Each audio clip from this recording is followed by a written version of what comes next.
تعالی جل شانہ نے ارشاد فرمایا کہ اے محبوب تم ارشاد کر دو جو لوگ جانتے ہیں جو نہیں جانتے وہ برابر نہیں ہو سکتے۔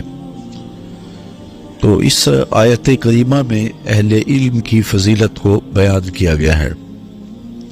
اللہ تعالیٰ نے اہل علم کو دوسری مخلوق سے ممتاز کیا ہے اور ان کو عزت اور شرف اور رفعت کا وہ مقام نصیب کیا کہ حضور نبی رحمت صلی اللہ علیہ وآلہ وسلم کا یہ فرمان کس قدر کفایت کرتا ہے اور علم کی عظمت کو بیان کرنے کے لیے کتنا کافی ہے۔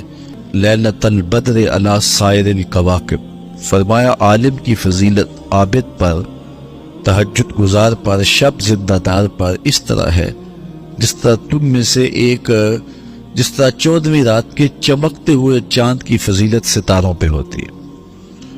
اور دوسری حدیث میں یہ کلمات نور ہیں کہ فضل العالم علی العابد کفضلی علی ادناکم، کہ عالم کی فضیلت عابد پر اس طرح ہے جس طرح تم میں سے ایک عام آدمی پر میری فضیلت ہے۔ تو یہ کس قدر جو ہے وہ مدح ہے اہل علم کی کہ 14ویں رات کے چمکتے ہوئے چاند کی فضیلت جس طرح ستاروں پہ ہے اس طرح عام لوگوں پر بلکہ زاہدوں پر عالم کی فضیلت ہے۔ اللہ اکبر۔ تو یہاں عالم کا مقابلہ کسی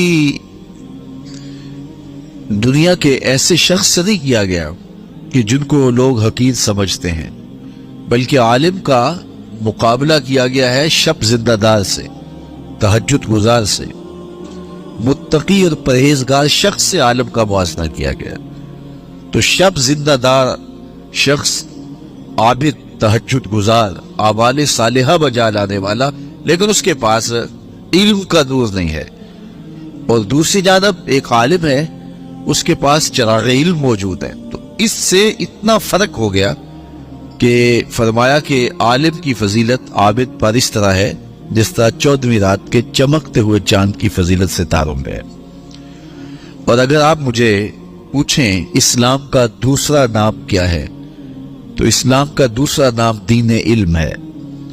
میرے حضور پر پہلی وحی جو نازل ہوئی ہے وہ اقرا پڑھنے کے حوالے سے حکم نامہ ہے کہ آپ اپنے رب کے نام سے پڑھیے۔ تو ہمیں تلقین کی گئی اور حضور نے جس بات پہ ناز کیا وہ یہ تھا انما بعثت معلما، مجھے معلم بنا کر مبعوث کیا گیا۔ تو اس بات پر حضور علیہ السلام نے ناز فرمایا اور امت کو تعلیم حاصل کرنے کی ترغیب دی، اور ماں کی گود سے آغوش قبر تک تعلیم حاصل کرنے کی تلقین شریعت اسلامی میں موجود ہے، اور دنیا کا کوئی دین اس قدر علم حاصل کرنے کے لیے ترغیب نہیں دیتا جتنا اسلام نے ہمیں اس کا پابند بنایا ہے۔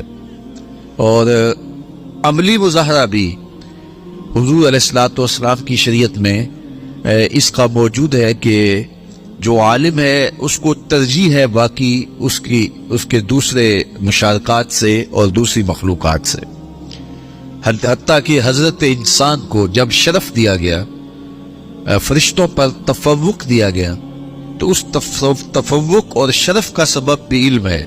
آدم علیہ السلام کو کچھ چیزوں کے نام سکھائے گئے اور فرشتوں کو نہیں بتائے گئے، اور پھر فرشتوں کے سامنے وہ چیزیں پیش ہوئیں اور کہا کہ مجھے ان چیزوں کے نام بتاؤ، تو وہ عرض کرنے لگے کہ آپ ان چیزوں کے نام نہیں بتا سکتے اس لیے کہ ہمیں علم نہیں دیا گیا۔